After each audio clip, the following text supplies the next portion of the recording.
This is the time and date for a preliminary examination. It's a scheduled in the matter of Blake Kelly Shevick. That's you, sir? Yes. You're here with your attorney, Mr. Tim George. Also present is prosecuting attorney David Marvin and the officer in charge of this case, Officer Max Kuhn from Constantine. Mr. Shevick, it's alleged that on or about September 3rd in the village of Constantine that you did make assault upon Kylie Karahalos by strangulation or suffocation. That's a different form of assault with intent to do great bodily harm, and it's a felony punishable by up to 10 years imprisonment. They charge you as a second habitual offender, which would make that potentially punishable by up to 15 years imprisonment and a $7,500 fine. The second count is a 1-year misdemeanor, interfering with a crime report. Usually has to do with trying to take a phone away from someone. It's a misdemeanor punishable by up to a year in jail and a fine of up to $1,000.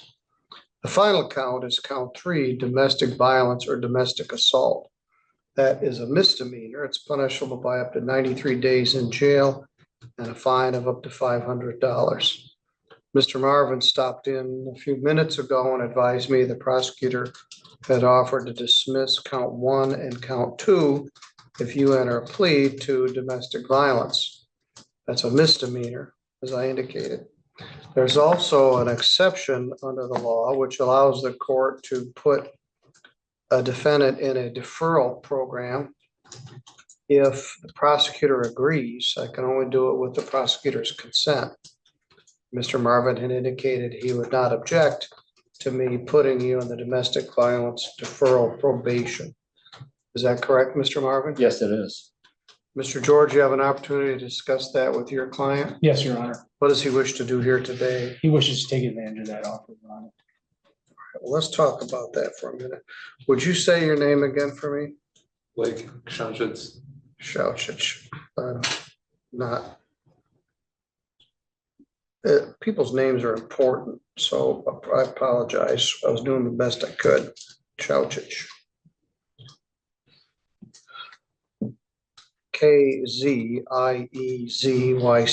That's hard to say for someone that speaks American English.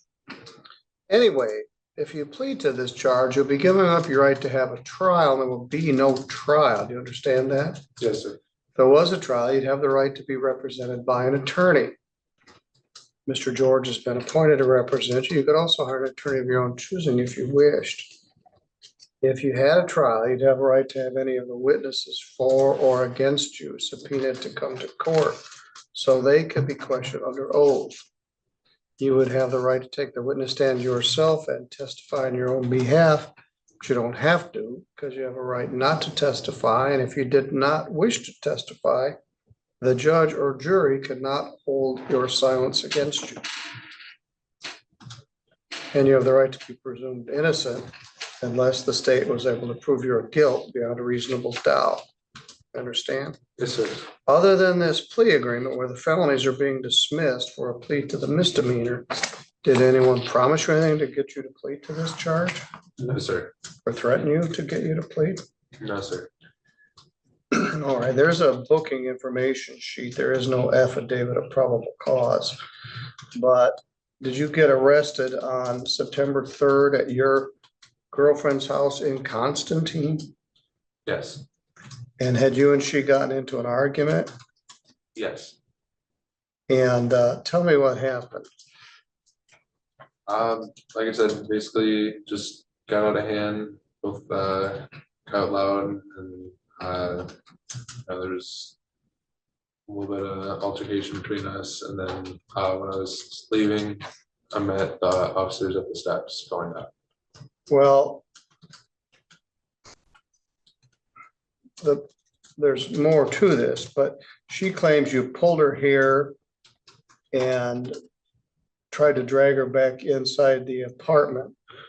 Did you put your hands on her? Yeah, not to that extent though. Like I said, there was a little bit of, trying to stop her, I guess, from leaving, but like not really, like to that extent, you know what I'm saying? Like I wasn't. Well, what I pulled her. the bond form says she was trying to kick you out Correct. and you didn't want to leave. No, I was trying to just get my stuff and leave. That's all I was trying to do. All right, is well, just- you're having a 15-year felony dismissed. You have to admit to me that you did something. Did you push her or shove her or put your hands on her? Yes. All right. Had you been drinking? No, sir. Just first thing in the morning. I can't tell from this what time it is. Whose place was this? It was her place. She was supposed to be at work, and she told me before leaving for work that she was wanted me out, and I was just trying to grab my stuff while she was at work, and she came back, and that's when it got out of hand. So like I said, I just was walking down the stairs with my baskets when I met the officer at the steps, and Did you take her phone away from her?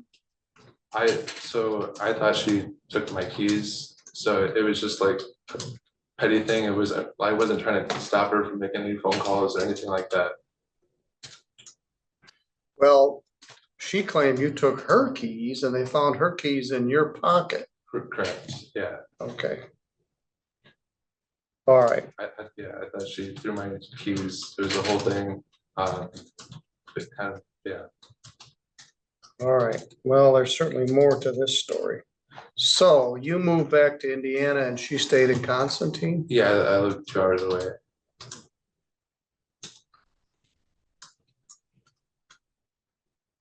Mr. Marvin, I understand from speaking with him, had been in contact with the complaining witness. She is not here. There is a special exception in hearsay for a couple different exceptions. The general hearsay rule, which is MRE 803, MRE stands for Michigan Rule of Evidence, has a hearsay exception in section 2. And there's a specific statutory hearsay exception for domestic violence cases only, found at 768.27C. So Mr. Marvin was prepared to proceed with the preliminary examination, as I understand it, without her being here. If she were dead, she wouldn't be able to be here. But after speaking with her and speaking with Mr. George, determined that this would be reduced to a misdemeanor. As a general rule, the law requires in a crime victims' rights case that the court set the matter for sentencing at least 10 days out. Mr. Marvin indicated that she didn't really object if I went right to sentence, but I'd like to have an opportunity to hear from her. What's in, and I haven't seen the police report or pictures. I saw a brief bond form, which indicates much more happened than what you said. So I'm going to set this for sentence.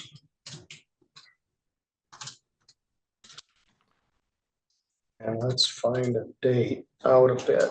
Your Honor, Yes, the only thing, when we're looking at this, my client does live a couple hours away. Is there any possibility to do something maybe later in the day? I know Yeah. We generally do something Monday mornings, but he works at a solar company, as I recall. that's correct. All right, well, let's take a look. That doesn't work. I got I mean, 5 small claims cases. Let's see here. Yeah.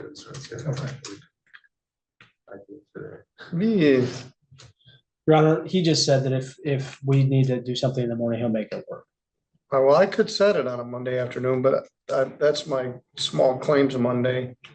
And they've got a bunch of stuff set coming up in October. Okay.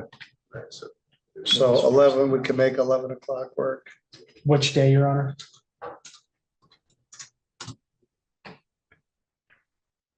I'm looking at Monday, October 14th. Yes, sir, that works.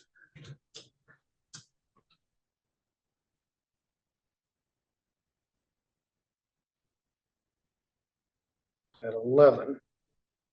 I'm going to give you a notice. Mr. Marvin also indicated to me that, well, I'll let you say it. Well, what her desires were in this case, Mr. Marvin. She did not want to cooperate, Your Honor, which is why we're here today.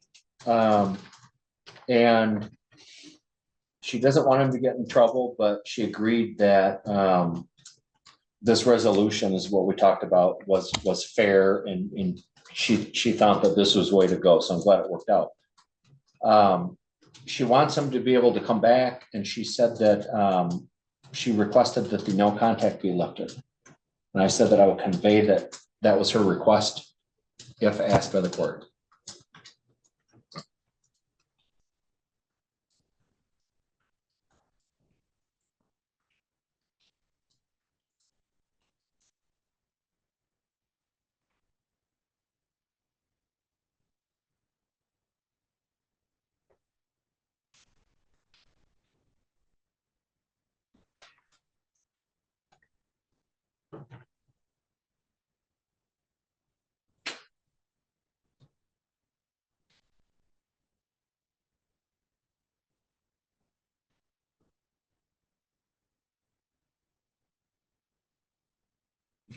Generally, in domestic violence cases, almost every time we put a no contact provision in there for several reasons. One, primarily to protect the complaining witness. Two, protect the complaining witness from coercion or pleading to either not testify or refuse to testify or change their testimony. There's no allegation here that this defendant violated that bond condition and tried to talk to her. The other thing is sometimes you don't know what you got till you don't got it anymore. You don't know what you got till it's gone. So they're not allowed to have contact. The defendant contends she tried to bite him, and she contends he pulled her hair and knocked her down and hit her head on the ground, took her phone away and choked her. So I want to see the whole police report, pictures if any, and get a sense of what's going on. So I declined to lift the no contact at this point.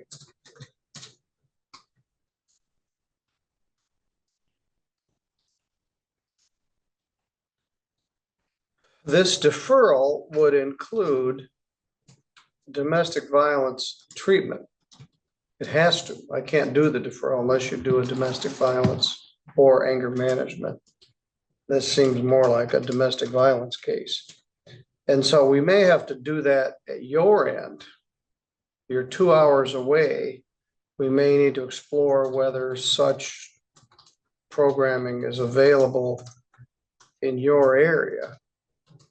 Yes? Just as a resident of LaPorte County, I can say that there's definitely some kind of program for anger management or domestic violence. I know where the community corrections office is. It's right by the fairgrounds. If I need to, I can stop there today or. Yeah, I would recommend you do that and share. I was thinking about getting a pre-sentence report, but I'll put the onus on you. I've got a program here, which I like, and I like the people that do it and do the training. But it's not going to be very convenient for a guy like you that works in the middle of the day. Yeah. So yes, I'd like you to explore the option for that, which is another reason to set this out for another day.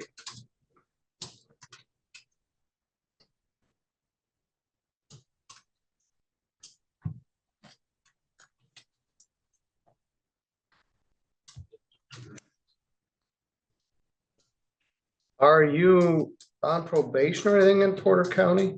No, sir. That conviction was several years ago. The lien sheet showed some sort of resisting and obstructing, but he was never charged with an R&O. No, I don't know why. There's nothing in the police report that would support that. I didn't see it either. All right. Explore domestic violence treatment.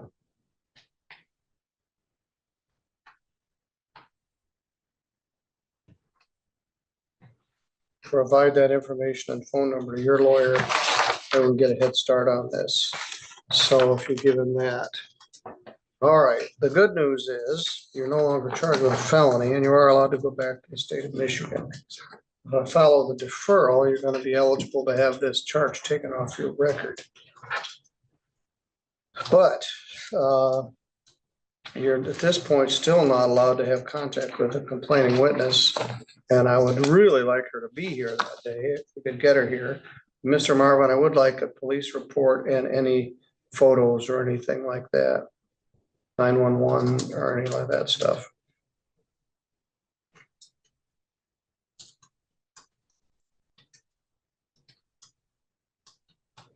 All right, you're free to go, sir. Thank you, Your Honor.